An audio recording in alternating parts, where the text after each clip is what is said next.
औज़ुबिल्लाहिमिनश्शैतानिर्रजीम बिस्मिल्लाहिर्रहमानिर्रहीम।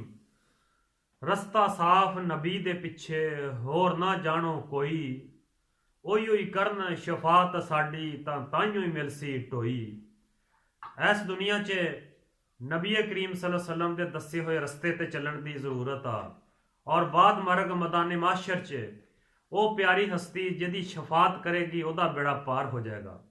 मक्खन जट पंजाबी चैनल वालों तमाम सुनने वालियां नूं अस्सलामु अलैकुम।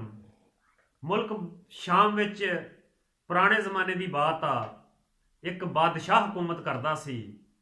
वो इतना बड़ा बादशाह सी कि तमाम पासे उहदे डंके वजदे सी। उन्हें अपने महल दे नाल एक बाग लाया सी। वो जदों थक जांदा सी सल्तनत दे अमूर तय करदा करदा ਉਹਦਾ जिसम थकेवे च चला जाता सी, उदों सैर वास्ते आउटिंग वास्ते वो बाग च फिरदा सी ते बूटियां की खुशबू नाल ਉਹਦਾ दिमाग मुअत्तर हो जाता सी। वो दोबारा फिर ताज़ा हो जाता सी, फिर तख्त ते बैठ के वो फैसले करता सी। एक रात वो ख्वाब वेखदा कि ਉਹਦੇ बाग च एक दरख्त लगदा। वो इंज लगदा कि चार परियां आसमानां तो उतरदियां। एक परी तने की शक्ल इख्तियार कर लेंदी आ, जिहड़ी दूसरी परी आ ओहदा तना बनदा वा वो सोने का बनदा वा। जिहड़ी दूसरी दी परी आ जिहड़ी दूसरी परी आ वो शाखां का रूप धार लैंदी आ, ओहदियां शाखां वो चांदी का रूप धार लैंदियां। जिहड़ी तीसरी परी आ वो पत्तियां की शक्ल जिहड़ी हैगी आ वो इख्तियार कर लैंदी आ। तो ओहदे पत्ते हुंदे आ वो हीरे मोती जवाहरात दे हुंदे आ। जिहड़ियां शाखां हुंदियां वो चांदी दियां हुंदियां वा और जिहड़ा वो तना हुंदा वा वो सोने का हुंदा वा। वो फिर पत्ते जदों आपस च खनकदे आ ते एक अजीब जी सूरत पैदा हुंदी है, एक अजीब जी आवाज़ पैदा हुंदी आ, एक अजीब जिहा साज पैदा हुंदा वा। फिर वो वेखदा वा कि चौथी परी रह जांदी आ। जिहड़ी चौथी परी आ वो खुशबू की शक्ल इख्तियार कर लैंदी आ और जदों दरख्त मुकम्मल हो जाता वा तो एक गिद्ध आण के वो वेखदा कि गिद्ध आण के उस दरख्त के उपर बैठ जाती आ ते जिहड़ी चौथी परी हुंदी आ वो खुशबू दी शक्ल इख्तियार करके ते सेब की शक्ल च दरख्त नूं लग जाती आ और वो जिहड़ी गिद्ध आ वो बदसूरत आ वो बैठ के ते जनाब वो सेब खाना शुरू कर दिंदी आ। जो ही वो सेब खाना शुरू करदी आ बादशाह की अख खुल जाती आ। उहदे अंदर चाहत पैदा हुई कि ऐसा दरख्त मैं भी अपने बाग विच लावां। उन्हें अपने शाही नजूमी नूं बुलाया। शाही नजूमी नूं बुला के उन्हें इस ख्वाब की ताबीर पूछी भी ये की आ, ये परियां कित्थे आ, ये किवें इत्थे आईयां। तो जिहड़ा शाही नजूमी सी उन्हें दसिया कि कोकाफ च एक डाडू जादूगर आ, ये चारे परियां उहदी कैद च आ। अगर कोई शख्स इन्हां परियां नूं उत्थों आज़ाद करा लवे तो वह दरख्त की शक्ल इख्तियार कर सकदियां। तेरे बाग च ऐसा एक दरख्त लग सकदा वा जिहदा तना सोने का होवे, जिहदियां शाखां चांदी दियां होण और जिहदे पत्ते हीरे जवाहरात दे होण और खुशबूदार सेब जिन्हों लग सकन। तो बादशाह के अंदर एक तलब पैदा हो गई कि वह जादूगर नूं शिकस्त देवे और उहदे कब्जे चों वो चारे परियां छुड़ा के लियावे। उन्हें अपनी सल्तनत च ऐलान कर दिता कि जिहड़ा उस जादूगर दे कोलों वो परियां लैके आएगा मैं उन्होंने अपनी अद्धी सल्तनत दे दांगा। तो जनाब बहुत सारे नौजवान जिहड़े मुल्क दे सी वो अपने हथियार बन के वो डाडू जादूगर वाल गए, लेकिन वो इतना पावरफुल जादूगर सी वो नौजवान अपनी जान दे आए लेकिन वो परियां ना उतों लिया सके। उहदा एक वजीर सी, उहदा एक बेटा बड़ा रहम दिल सी ते बड़ा रूहानियत पसंद सी। उन्हें अपना हथियारां नाल सफर बन्निया और उन्हें अहद किया और उन्हें बादशाह नूं आख्या कि मैं वो परियां जादूगर कोलों छुड़ा के लियावांगा।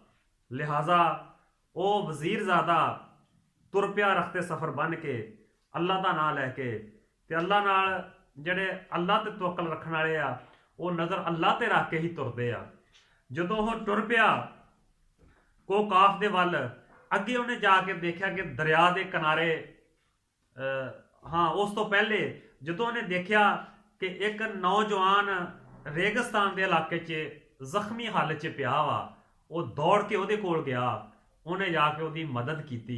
मदद करन तो बाद उस नौजवान ने उन्होंने आख्या कि तू चूंकि मेरी मदद की आ मैं तेनों एक ऐसा तोहफा दांगा ਕਿ ਜਿਹੜਾ ਤੈਨੂੰ ਹਰ ਮੌਕੇ ਤੇ ਫਾਇਦਾ ਦੇਗਾ। ਉਹਨੇ ਕਿਹਾ ਕੀ ਦਾਂਗਾ ਤੂੰ ਮੈਨੂੰ? ਉਹਨੇ ਉਹਨੂੰ ਫਿਰ ਦੱਸਿਆ, ਉਹਨੇ ਕਿਹਾ ਮੇਰੇ ਕੋਲ ਇੱਕ ਇਲਮ ਆ, ਮੈਂ ਤੈਨੂੰ ਸਿਖਾ ਦਿੰਦਾ ਵਾਂ। ਇਸ ਇਲਮ ਸਿੱਖਣ ਤੋਂ ਬਾਅਦ ਤੂੰ ਚਰਿੰਦ ਪਰਿੰਦ ਜਾਨਵਰਾਂ ਦੀਆਂ ਬੋਲੀਆਂ ਤੈਨੂੰ ਸਮਝ ਆਉਣੀਆਂ ਸ਼ੁਰੂ ਹੋ ਜਾਣਗੀਆਂ। ਉਹ ਤੇਰੀ ਬੋਲੀ ਸਮਝਣਗੀਆਂ, ਤੂੰ ਉਹਨਾਂ ਦੀ ਬੋਲੀ ਸਮਝ ਲਾਂਗਾ। ਤਾਂ ਉਸਨੇ ਜਨਾਬ ਉਹਨੂੰ ਇਲਮ ਸਿਖਾ ਦਿੱਤਾ। ਉਹ ਵਜ਼ੀਰਜ਼ਾਦਾ ਅੱਗੇ ਗਿਆ। ਅੱਗੇ ਫਿਰ ਦਰਿਆ ਆਇਆ। ਦਰਿਆ ਦੇ ਕਿਨਾਰੇ ਦੋ ਮੱਛਲੀਆਂ ਤੜਪ ਰਹੀਆਂ ਵਾ। ਇੱਕ ਮੱਛਲੀ ਨੇ ਆਵਾਜ਼ ਦਿੱਤੀ ਕਿ ਹੈ ਕੋਈ ਐਸਾ ਜਿਹੜਾ ਸਾਨੂੰ ਦੁਬਾਰਾ ਸਮੁੰਦਰ 'ਚ ਸੁੱਟ ਦੇਵੇ, ਕਿਉਂਕਿ ਸਾਡੀ ਜਾਨ ਜਾ ਰਹੀ ਆ। ਦੂਸਰੀ ਮੱਛਲੀ ਉਹਨੂੰ ਸੁਣ ਕੇ ਕਹਿਣ ਲੱਗੀ ਕਿ ਇਹ ਤੇ ਆਦਮ ਜ਼ਾਤ ਆ, ਇਹ ਆਪਣੀ ਬੋਲੀ ਕਦੋਂ ਸਮਝ ਸਕਦੇ ਆ, ਇਹਨਾਂ ਨੂੰ ਕੀ ਪਤਾ ਆਪਾਂ ਕੀ ਕਹਿ ਰਹੀਆਂ। ਉਹ ਨੌਜਵਾਨ ਨੇ ਦੋਵਾਂ ਦੀ ਬੋਲੀ ਸੁਣ ਲਈ, ਕਿਉਂਕਿ ਇਲਮ ਸਿੱਖ ਚੁੱਕਿਆ ਸੀ। ਉਹਨੇ ਦੋਨੋਂ ਮੱਛੀਆਂ ਚੱਕੀਆਂ, ਉਹ ਫਿਰ ਦੁਬਾਰਾ ਸਮੁੰਦਰ 'ਚ ਸੁੱਟ ਦਿੱਤੀਆਂ। ਜਦੋਂ ਮੱਛਲੀਆਂ ਸਮੁੰਦਰ 'ਚ ਗਈਆਂ, ਉਹਨਾਂ ਨੇ ਡੁਬਕੀ ਮਾਰੀ, ਆਪਣਾ ਸਿਰ ਉੱਪਰ ਲਿਆਂਦਾ, ਕਹਿਣ ਲੱਗੀਆਂ ਲੈ ਵੀ ਆਦਮਜ਼ਾਦੇ, ਕਦੀ ਤੈਨੂੰ ਸਾਡੀ ਜ਼ਰੂਰਤ ਪਵੇ ਤੇ ਸਾਨੂੰ ਆਵਾਜ਼ ਜ਼ਰੂਰ ਦੇਵੀਂ, ਅਸੀਂ ਤੇਰੀ ਮਦਦ ਕਰਾਂਗੇ। ਉਹ ਜਨਾਬ ਅੱਗੇ ਤੁਰ ਪਿਆ। ਜਦੋਂ ਅੱਗੇ ਗਿਆ ਤੇ ਵੇਖ ਰਿਹਾ ਕਿ ਚਿਉਂਟੀਆਂ ਦੀ ਇੱਕ ਕਤਾਰ ਆ ਰਹੀ ਆ। ਤੇ ਉਹਨਾਂ ਦੀ ਸਰਦਾਰ ਇਹ ਕਹਿ ਰਹੀ ਆ ਕਿ ਅਗਰ ਇਹ ਆਦਮਜ਼ਾਤ ਆਪਣਾ ਰਸਤਾ ਬਦਲ ਲਵੇ ਤੇ ਮੇਰੀ ਰਿਆਇਆ ਇਹਦੇ ਪੈਰਾਂ ਥੱਲੇ ਆ ਕੇ ਮਰਨ ਤੋਂ ਬਚ ਜਾਵੇ। ਲਿਹਾਜ਼ਾ ਉਹਨੇ ਉਹਦੀ ਬੋਲੀ ਸਮਝ ਲਈ। ਉਹਨੇ ਸਾਈਡ ਤੇ ਸਫ਼ਰ ਆਪਣਾ ਕਰ ਲਿਆ।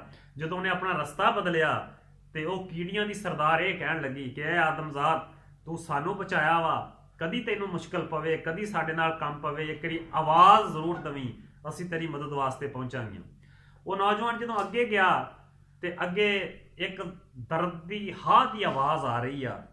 ਉਹਨੇ ਚਾਰ ਸਵੇਰੇ ਦੇਖਿਆ, ਲੇਕਿਨ ਉਹਨੂੰ ਕੋਈ ਸ਼ੈ ਨਜ਼ਰ ਨਾ ਆਈ।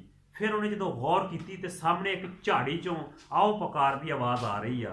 ਜਦੋਂ ਉਹਨੇ ਜਾ ਕੇ ਗੌਰ ਨਾਲ ਵੇਖਿਆ ਤੇ ਇੱਕ ਝਾੜੀ 'ਚ ਇੱਕ ਬੌਣਾ ਫਸਿਆ ਹੋਇਆ ਵਾ। ਉਹਨੇ ਜਾ ਕੇ ਉਸ ਬੌਣੇ ਨੂੰ ਉੱਥੋਂ ਕੱਢਿਆ। ਕੱਢਣ ਤੋਂ ਬਾਅਦ ਉਹਦੀ ਜਾਨ ਬਚਾਈ। ਉਹਨੇ ਕਿਹਾ ਤੂੰ ਕੌਣ ਆ? ਉਹਨੇ ਫਿਰ ਦੱਸਿਆ ਜੀ ਕਿ ਮੈਂ ਬੌਣਿਆਂ ਦਾ ਸਰਦਾਰ ਆ। ਇਹ ਸਾਹਮਣੇ ਝਾੜੀ ਦੀ ਪਿਛਲੀ ਸਾਈਡ ਤੇ ਮੇਰੀ ਸਲਤਨਤ ਆ, ਮੈਂ ਉੱਥੇ ਹਕੂਮਤ ਕਰਦਾ ਵਾਂ ਤੇ ਮੈਂ ਅੱਜ ਸੈਰ ਵਾਸਤੇ ਬਾਹਰ ਨਿਕਲਿਆ ਸੀ ਤੇ ਇੱਥੇ ਫਸ ਗਿਆ ਆ ਕੇ। ਉਹਨੇ ਆਖਿਆ ਕਿ ਤੂੰ ਅੱਜ ਮੈਨੂੰ ਬਚਾਇਆ ਵਾ, ਮੈਂ ਤੈਨੂੰ ਅੱਜ ਇੱਕ ਐਸੀ ਸ਼ੈ ਦਿੰਦਾ ਵਾਂ ਜਿਹੜੀ ਤੈਨੂੰ ਕਦੀ ਨਾ ਕਦੀ ਤੇਰੇ ਕੰਮ ਆਏਗੀ। ਉਹਨੇ ਕਿਹਾ ਤੂੰ ਮੈਨੂੰ ਕੀ ਦੇ ਸਕਦਾ ਵਾਂ? ਉਹਨੇ ਬੌਣੇ ਨੇ ਆਖਿਆ ਕਿ ਸਾਡੇ ਕੋਲ ਇੱਕ ਖਾਨਦਾਨੀ ਚਾਦਰ ਆ, ਇੱਕ ਰਮਾਲ ਟੈਪ ਚਾਦਰ ਆ, ਮੈਂ ਤੈਨੂੰ ਉਹ ਦਾਂਗਾ। ਔਰ ਜਦੋਂ ਤੂੰ ਆਪਣੇ ਸਰ ਤੇ ਰੱਖੇਗਾ ਤੂੰ ਦੁਨੀਆ ਤੋਂ ਓਝਲ ਹੋ ਜਾਊਗਾ, ਤੈਨੂੰ ਕੋਈ ਨਜ਼ਰ ਨਹੀਂ ਦੇਖ ਸਕਦੀ, ਕੋਈ ਜਿੰਨ ਆ, ਪਰੀ ਆ, ਭੂਤ ਆ, ਇਨਸਾਨ ਆ, ਤੈਨੂੰ ਕੋਈ ਨਹੀਂ ਦੇਖ ਸਕਦਾ। ਉਹਨੂੰ ਉਹ ਵੀ ਇੱਕ ਕੀਮਤੀ ਸ਼ੈ ਮਿਲ ਗਈ। ਉਸ ਤੋਂ ਬਾਅਦ ਉਹ ਅੱਗੇ ਜਾਂਦਾ ਵਾ, ਕੋਹ ਕਾਫ ਦੀ ਸਰਹੱਦ ਤੇ ਚਲਾ ਗਿਆ। ਜਦੋਂ ਉਹਨੇ ਜਾ ਕੇ ਉਹਨੂੰ ਇੱਕ ਮਹਿਲ ਨਜ਼ਰ ਆਇਆ, ਉਹਨੇ ਪਤਾ ਕੀਤਾ ਇਹ ਕਿਹਦਾ। ਉਹਨੇ ਕਿਹਾ ਜੀ ਇਹ ਡਾਡੂ ਜਾਦੂ ਕਰਦਾ ਵਾ। ਉਹਨੇ ਉਹ ਜਿਹੜਾ ਰੁਮਾਲ, ਉਹ ਚੱਦਰ ਸੀ, ਆਪਣੇ ਉੱਪਰ ਲੈ ਲਈ, ਓਝਲ ਹੋ ਗਿਆ। ਉਹਨੇ ਦੇਖਿਆ ਕਿ ਦੋ ਜਿੰਨ ਖੜੇ ਆ। ਉਹ ਜਿੰਨਾਂ ਥਾਣੀ ਗੁਜ਼ਰ ਗਿਆ, ਜਿਨ੍ਹਾਂ ਨੂੰ ਉਹ ਨਜ਼ਰ ਨਹੀਂ ਆਇਆ। ਜਦੋਂ ਅੱਗੇ ਗਿਆ ਤੇ ਮਹਿਲ ਦੇ ਵਿੱਚ ਡਾਡੂ ਜਾਦੂਗਰ ਸੁੱਤਾ ਪਿਆ ਵਾ। ਉਹਨੇ ਜਾ ਕੇ ਮਹਿਲ 'ਚ ਜਦੋਂ ਜਾਦੂਗਰ ਨੂੰ ਜਾ ਕੇ ਠੋਕਰ ਮਾਰੀ, ਉਹ ਉੱਠ ਕੇ ਬੈਠ ਗਿਆ। ਜਾਦੂਗਰ ਨੇ ਦੇਖਿਆ ਕਿ ਇਹ ਕੌਣ ਆ, ਉਹਨੂੰ ਕੋਈ ਸ਼ੈ ਨਜ਼ਰ ਨਾ ਆਈ। ਉਹਨੇ ਆਪਣੇ ਮਾਰੇ ਨਜੂਮ ਦਾ ਜਿਹੜਾ ਉਹਦਾ ਸੀ, ਉਹਨੂੰ ਬੁਲਾਇਆ। ਉਹਨੇ ਕਿਹਾ ਇਹ ਦੇਖ ਕੇ ਮੇਰੇ ਮਹਿਲ 'ਚ ਕੌਣ ਆ ਗਿਆ ਵਾ? ਉਹਨੇ ਆਖਿਆ ਐ ਜਾਦੂਗਰ ਬਾਦਸ਼ਾਹ, ਤੇਰੇ ਮਹਿਲ 'ਚ ਇੱਕ ਆਦਮਜ਼ਾਤ ਆਇਆ ਜ਼ਰੂਰ ਆ, ਉਹ ਨਜ਼ਰ ਮੈਨੂੰ ਵੀ ਨਹੀਂ ਆ ਰਿਹਾ, ਲੇਕਿਨ ਮੈਂ ਮਹਿਸੂਸ ਕਰ ਰਿਹਾ ਵਾਂ ਕਿ ਕੋਈ ਇੱਥੇ ਹੈ, ਲੇਕਿਨ ਮੇਰੀ ਤਾਕਤ ਉਹਦੇ ਅੱਗੇ ਬੇਬਸ ਆ, ਮੈਂ ਵੀ ਉਹਨੂੰ ਨਹੀਂ ਪਕੜ ਸਕਦਾ। ਉਸ ਵਜ਼ੀਰਜ਼ਾਦੇ ਨੇ ਉਹ ਜਾਦੂਗਰ ਦੇ ਸਿਰ ਤੇ ਦੋ ਚਮਾਟੇ ਮਾਰੇ। ਚਮਾਟੇ ਮਾਰਨ ਤੋਂ ਬਾਅਦ ਉਹਨੇ ਸਾਈਡ ਤੇ ਦੇਖਿਆ ਤੇ ਚਾਰ ਪਿੰਜਰੇ ਪਏ ਹੋਏ ਸੀ। ਪਿੰਜਰਿਆਂ 'ਚ ਇੱਕ 'ਚ ਚੂਹੇ ਬੰਦ ਸੀ, ਇੱਕ 'ਚ ਮੈਂਡਕ ਬੰਦ ਸੀ, ਇੱਕ 'ਚ ਇਸ ਤਰ੍ਹਾਂ ਹੀ ਕੁਝ ਹੋਰ ਜਾਨਵਰ ਬੰਦ ਸੀ। ਉਹ ਸਮਝ ਗਿਆ ਕਿ ਜਾਦੂ ਕਰਨ ਵਾਸਤੇ ਇਹਨਾਂ ਦਾ ਇਹ ਖੂਨ ਇਸਤੇਮਾਲ ਕਰਦਾ ਵਾ। ਉਹਨੇ ਇੱਕ ਪਿੰਜਰਾ ਖੋਲਿਆ, ਇੱਕ ਚੂਹਾ ਕੱਢਿਆ। ਚੂਹਾ ਜਿਹੜਾ ਸੀ ਉਹਨੇ ਉਹ ਜਾਦੂਗਰ ਦੀ ਕਮੀਜ਼ 'ਚ ਪਾ ਦਿੱਤਾ। ਉਹ ਜਦੋਂ ਕਮੀਜ਼ 'ਚ ਚੂਹਾ ਪਿਆ, ਉਹਨੂੰ ਨਜ਼ਰ ਕੁਝ ਨਾ ਆਇਆ, ਉੱਪਰ ਉਹ ਚਪੇੜਾ ਮਾਰਿਆ, ਥੱਲੇ ਚੂਹਾ ਮਾਰਿਆ। ਤੋ ਜਨਾਬ ਇਸੇ ਕਸ਼ਮਕਸ਼ 'ਚ ਹੀ ਉਹ ਜਾਦੂਗਰ ਜਿਹੜਾ ਸੀ ਉਹ ਜ਼ਖਮੀ ਹਾਲਤ 'ਚ ਹੋ ਗਿਆ ਤੇ ਮਾਰ ਚਪੇੜਾ, ਉੱਥੇ ਉਹ ਜਾਦੂਗਰ ਦੀ ਮੌਤ ਹੋ ਗਈ। ਜੋ ਹੀ ਉਹਦੀ ਮੌਤ ਹੋਈ ਆ, ਚਾਰੇ ਪਰੀਆਂ ਆਜ਼ਾਦ ਹੋ ਗਈਆਂ। ਜਦੋਂ ਚਾਰੇ ਪਰੀਆਂ ਆਜ਼ਾਦ ਹੋ ਗਈਆਂ ਤੇ ਉਹਦੇ ਜਿਹੜੇ ਕਰਿੰਦੇ ਸੀ ਉਹ ਆਏ ਤੇ ਉਹ ਵਜ਼ੀਰਜ਼ਾਦੇ ਨੇ ਆਖਿਆ ਕਿ ਤੁਸੀਂ ਵੀ ਇੱਥੋਂ ਦੌੜ ਜਾਓ, ਅਗਰ ਤੁਸੀਂ ਨਾ ਦੌੜੋਗੇ ਤੇ ਜਿਸ ਤਰ੍ਹਾਂ ਤੁਹਾਡੇ ਸਰਦਾਰ ਦੀ ਹਾਲਤ ਹੋਈ ਹੈ ਇਵੇਂ ਹੀ ਤੁਹਾਡੀ ਹੋਏਗੀ। ਤੋ ਸਰਦਾਰ ਦੀ ਹਾਲਤ ਵੇਖ ਕੇ ਉਹ ਡਰਦੇ ਮਾਰੇ ਸਾਰੇ ਉੱਥੋਂ ਦੌੜ ਗਏ। ਪਰੀਆਂ ਨੂੰ ਫਿਰ ਉਸ ਵਜ਼ੀਰਜ਼ਾਦੇ ਨੇ ਸਾਰਾ ਕਿੱਸਾ ਸੁਣਾਇਆ, ਆਖਿਆ ਕਿ ਮੈਂ ਐਵੇਂ ਐਵੇਂ ਤੁਹਾਡੇ ਕੋਲ ਪਹੁੰਚਿਆ।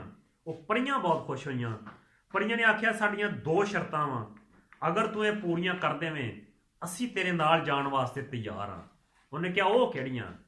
ਤੋ ਇੱਕ ਪਰੀ ਨੇ ਆਖਿਆ ਕਿ ਸਾਡੀ ਅੰਗੂਠੀ ਜਿਹਦੀ ਵਜ੍ਹਾ ਤੋਂ ਅਸੀਂ ਕੈਦ ਹੋਈਆਂ ਉਹ ਇਹ ਸਮੁੰਦਰ ਵਿੱਚ ਆ ਜਿਹੜੀ ਇਹ ਜਾਦੂਗਰ ਨੇ ਸੱਟੀ ਸੀ। ਅਗਰ ਤੂੰ ਉਹ ਸਾਨੂੰ ਅੰਗੂਠੀ ਲਿਆ ਦੇਵੇਂ ਅਸੀਂ ਤੇਰੇ ਨਾਲ ਜਾਣ ਵਾਸਤੇ ਤਿਆਰ ਹਾਂ। ਉਹ ਜਨਾਬ ਨੌਜਵਾਨ ਗਿਆ, ਉਹਨੇ ਜਾ ਕੇ ਹੁਣ ਸਮੁੰਦਰ 'ਚ ਡੁਬਕੀ ਲਾਈ, ਲੇਕਿਨ ਕਿੱਥੋਂ ਲੱਭ ਸਕਦਾ ਸੀ। ਫਿਰ ਉਹਨੂੰ ਯਕਦਮ ਉਹ ਮੱਛੀਆਂ ਦੀ ਗੱਲ ਯਾਦ ਆਈ ਕਿ ਮੱਛੀਆਂ ਤੇ ਜਿਹੜਾ ਮੈਂ ਅਹਿਸਾਨ ਕੀਤਾ ਸੀ, ਉਹਨਾਂ ਨੇ ਮੈਨੂੰ ਆਖਿਆ ਸੀ ਕਿ ਕਦੀ ਸਾਡੀ ਜ਼ਰੂਰਤ ਪਵੇ ਤੇ ਤੂੰ ਸਾਨੂੰ ਆਵਾਜ਼ ਦੇਵੀਂ। ਉਸ ਨੌਜਵਾਨ ਨੇ ਫਿਰ ਆਵਾਜ਼ ਦਿੱਤੀ ਕਿ ਮਛਲੀਓ ਅੱਜ ਤੁਹਾਡੀ ਜ਼ਰੂਰਤ ਪੈ ਗਈ ਆ, ਇਹਨਾਂ ਪਰੀਆਂ ਦੀ ਅੰਗੂਠੀ ਇਸ ਸਮੁੰਦਰ 'ਚ ਆ, ਉਹ ਤੇ ਲਿਆ ਕੇ ਦਵੋ। ਉਹਦੀ ਆਵਾਜ਼ ਦੇਣ ਦੀ ਦੇਰ ਸੀ ਜਨਾਬ ਪੂਰੇ ਸਮੁੰਦਰ 'ਚ ਹਲਚਲ ਮਚ ਗਈ। ਤੋ ਜਨਾਬ ਉਹਨਾਂ 'ਚੋਂ ਇੱਕ ਮੱਛੀ ਅੰਗੂਠੀ ਲੈ ਕੇ ਆਈ। ਉਹਨੇ ਕਿਹਾ ਜੀ ਲਓ ਆਹ ਅੰਗੂਠੀ ਆ ਤੁਹਾਡੀ। ਅੰਗੂਠੀ ਲੈ ਕੇ ਉਹ ਪਰੀਆਂ ਕੋਲ ਵਾਪਸ ਆ ਗਿਆ। ਉਸ ਤੋਂ ਬਾਅਦ ਦੂਸਰੀ ਪਰੀ ਨੇ ਸ਼ਰਤ ਇਹ ਰੱਖੀ, ਉਹਨੇ ਜਿਹੜੇ ਬਾਜਰੇ ਦੇ ਦਾਣੇ ਸੀ ਉਹ 10 ਤੋਂ 12 ਖਿਲਾਰ ਦਿੱਤੇ। ਆਖਿਆ ਜੀ ਤੁਸੀਂ ਇਹ ਸਾਨੂੰ ਇਕੱਠੇ ਕਰਕੇ ਦੇ ਦਿਓ, ਸਾਡੀ ਦੂਸਰੀ ਸ਼ਰਤ ਇਹ ਆ। ਉਹਨੇ ਫਿਰ ਸੋਚ 'ਚ ਪੈ ਗਿਆ। ਉਹਨੇ ਕਿਹਾ ਮੈਂ ਤੇ ਇਹ ਜਿੰਨੀ ਦੇਰ ਮਰਜ਼ੀ ਲੱਗਾ ਰਵਾਂ ਇਹਨਾਂ ਨੂੰ ਇਕੱਠੇ ਨਹੀਂ ਕਰ ਸਕਦਾ। ਫਿਰ ਉਹਨੇ ਕੀੜੀਆਂ ਨੂੰ ਆਵਾਜ਼ ਦਿੱਤੀ ਕਿ ਅੱਜ ਤੁਹਾਡੇ ਨਾਲ ਕੰਮ ਪੈ ਗਿਆ, ਮੈਨੂੰ ਇਹ ਬਾਜਰੇ ਦੇ ਦਾਣੇ ਇਕੱਠੇ ਕਰ ਦਿਓ। ਉਹ ਕੀੜੀਆਂ ਦੀ ਸਰਦਾਰ ਨੇ ਆਵਾਜ਼ ਮਾਰੀ, ਤਮਾਮ ਕੀੜੀਆਂ ਆਈਆਂ, ਉਹਨਾਂ ਨੇ ਜਿੰਨੇ ਦਾਣੇ ਸੀ ਸਾਰੇ ਇਕੱਠੇ ਕਰਕੇ ਉਹਦੇ ਹਵਾਲੇ ਕਰ ਦਿੱਤੇ। ਤੇ ਪਰੀਆਂ ਨੇ ਜਦੋਂ ਦੇਖਿਆ ਕਿ ਇਹ ਸਾਡੀ ਹਰ ਜਗ੍ਹਾ ਤੇ ਹਿਫਾਜ਼ਤ ਕਰ ਸਕਦਾ, ਇਹਦੇ 'ਚ ਕੁਆਲਿਟੀ, ਇਹਦੇ 'ਚ ਟੈਲੈਂਟ ਐਸਾ ਹੈਗਾ ਵਾ, ਉਹ ਨਾਲ ਜਾਣ ਵਾਸਤੇ ਤਿਆਰ ਹੋ ਗਈਆਂ। ਉਹ ਚਾਰੇ ਪਰੀਆਂ ਲੈ ਕੇ ਮੁਲਕ ਸ਼ਾਮ ਦੇ ਵਿੱਚ ਆ ਗਿਆ। ਬਾਦਸ਼ਾਹ ਦੇ ਦਰਬਾਰ ਲੱਗਾ ਹੋਇਆ ਤੇ ਜਨਾਬ ਬਾਦਸ਼ਾਹ ਦੇ ਦਰਬਾਰ 'ਚ ਚਾਰੇ ਪਰੀਆਂ ਉਹਨੇ ਪੇਸ਼ ਕਰ ਦਿੱਤੀਆਂ, ਆਪ ਵੀ ਆ ਗਿਆ। तो बादशाह ने तख्त ते बैठिया अपनी बेटी के अकद का ऐलान किया, अद्धी सल्तनत उन्होंने दे दी। उस तो बाद परियां ने दरख्त का रूप धारिया, रूप धारन तो बाद तना सोने का बनया, जड़ा सी पत्ते हीरे जवाहरात के बन गए, शाखा चांदी दियां बन गई, और एक परी ने सेबां का रूप भी धारिया। तो जनाब बादशाह बहुत खुश होया, उन्होंने अपनी मंजिल मिल गई। उन्होंने जड़ा सी वजीरजादा वो अपनी कामयाबी तो बहुत खुश सी, वजीर अपनी जगह तो खुश सी। तो हज़रात मोहतरम लुबे लबाब यह आ कि अगर तवक्कल अल्लाह ते होवे, जिस्म च पावर होवे, इरादा सच्चा होवे, तो बंदा हर मंजिल ही हासिल कर सकता वा। तो बात चंगी लगी होवे मक्खण जट पंजाबी चैनल सबसक्राइब लाइक तो शेयर भी करियो। तो अल्लाह ज़ात तुहानूं हिफ्ज़ो अमान च रखे। आउंदी वीडियो तक अल्लाह हाफिज़, अस्सलामु अलैकुम।